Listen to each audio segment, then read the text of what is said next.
This program is proudly sponsored by Nowicki Carbone Personal Injury Lawyers.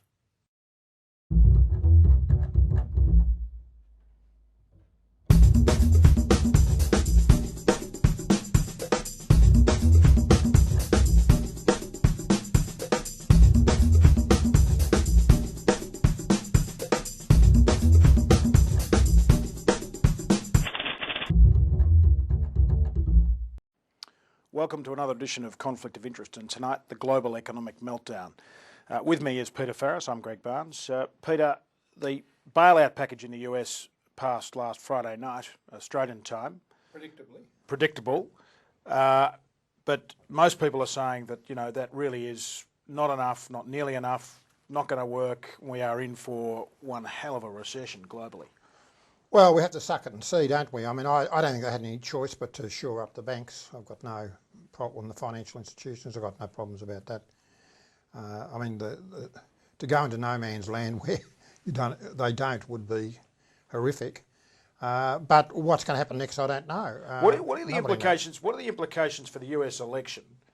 I mean, Obama got some real bounce out of this because people turned on the Republicans and blamed the Bush administration for what had happened and the House Republicans.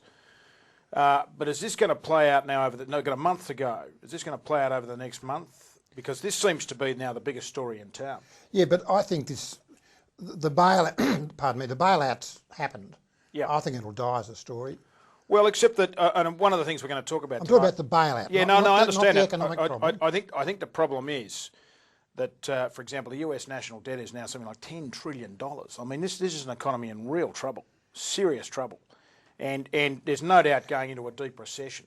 And the question is whether or not the voters take that out on the Republicans on the first Tuesday in November. Yeah, I agree with that. But I think the other question is, do they really want to trust Obama to be the one to fix this? Well, I think the problem is that this seems to be beyond the scope of any politician in the US. I mean, Paulson, the Treasury Secretary, has done his best with a pretty unpleasant smelling sandwich. Bernanke, I think our guest Daniel Liptak, who's coming on tonight, describes him as Helicopter Ben. So there are mixed views about Bernanke, and you've got McCain, who's got a mixed record on economic issues, and his strength is not economic issues, and you've got inexperience in Obama. So I mean, if you look across America, there is no one there of sufficient economic clout to really pull the economy It's not as if through. they've got someone like Kevin Rudd standing, who would fix it in 5 minutes. You know what I mean. Kevin would fix this in 5 minutes. That raises the other issue. He's been ringing the Congress leaders every day, Kevin. He has. Well, he's got to make. That's all theatre. That's just all theatre. But they would be pleased. I've been ringing them up. They would be standing around. And what does it mean? The talk over the water cooler would be, Kevin rang me. What does it mean for Australia, the Australian economy? Most economists say Australia is not going to go into a recession where our banks are in much better shape. Peter Costello said only last week, or I think the week before in The Age, that Australia's regulatory structure was a world model. Yeah, but we have to say all these things, don't we, to keep up consumer confidence, because we don't want to run on the banks. No, but I mean, I think the issue in Australia is, to what extent, the world sneezes, we have to catch some form of Hey, look, it's got to. I mean, we depend upon our export markets for a lot of our income and our profits. It's got to have an impact on us. What that'll be is difficult to say because we don't know what's going to happen in the United States. But also what's going to happen, I mean, the implications in China, I think, are interesting. Our biggest export market is now China. And Australia has been riding on China's back now for some years in terms of export volume.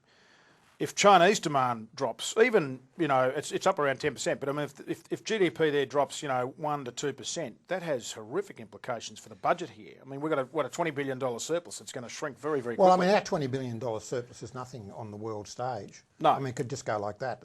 It's absolutely nothing. But I think the problem here is going to be, I think it's going to be a moment of crisis for the government in deciding whether they go ahead with some of their policies which are going to cost a lot of money, or whether they decide, frankly, we can't afford it. Now, it might be dressed up. Such as? Well, the global warming, the carbon emissions tax, for a start. Now, I mean, in reality, that's a new tax, and a fairly nasty tax, and it's going to hurt a lot of people. Well, it's going to have a negative impact on GDP. Oh, absolutely. There's no doubt about that. And it's going to have a negative impact on industry. It's designed to do that. Now, and we may lose industries overseas. It's designed to force industry to clean its act up. Yeah, but that's at the cost to industry. Yeah. So that's less profits. And that may be forcing some industries overseas. Now, we can argue about whether that's good or bad. Yeah. But the fact is, I think it's going to take a very courageous government, and I don't think this government's courageous at all. But it's going to take you and I find something to agree on. I don't think this government's very courageous. No, I mean, they talk a lot and they make a lot of gestures. Yeah. But when you actually look at what they've done, they haven't done much. The other issue, and our guest tonight is going to talk to us about this because he's worked in the financial markets for almost 20 years, Daniel Liptak.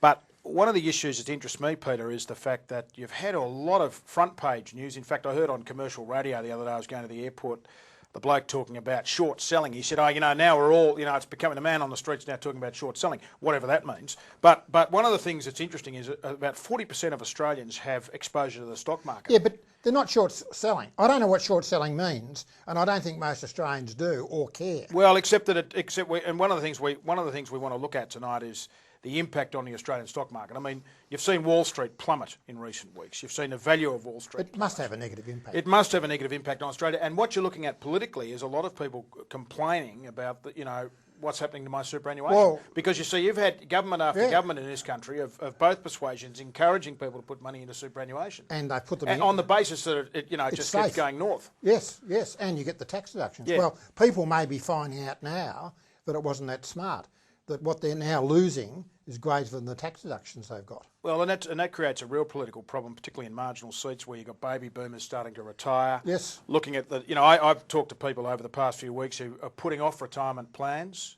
because, their superannuation, which was worth, X hundreds of thousands of dollars or millions of dollars, 6 weeks ago, has been literally halved, particularly if they have exposure to US equities. Yeah, well, and that's not something they can control. It's all in the luck of the draw of which company you went with.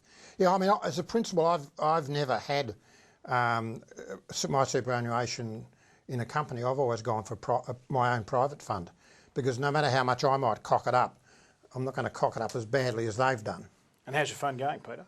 I paid it all out to them. You can get a few tips tonight, by the way. I paid it all out. You paid it all out. You got out of the market. Yeah, you were smart. You've out of the market. You've taken all the upside, and you're not taking the downside. I got my money out a couple of years ago. Not that I've got much.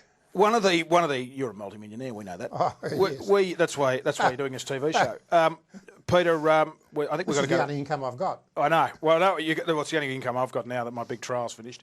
Peter, we've got to go to a break. Did you win? No, we didn't win. We've got to go to a break in a minute. But one interesting fact: 9 out of Australia's top 10 trading partners are going into recession. That's a real headache for the government. Well, it's difficult to avoid the conclusion that we must go into recession as well. We depend upon trade. But look, let's bring Daniel Liptak in and we'll talk about it. Okay.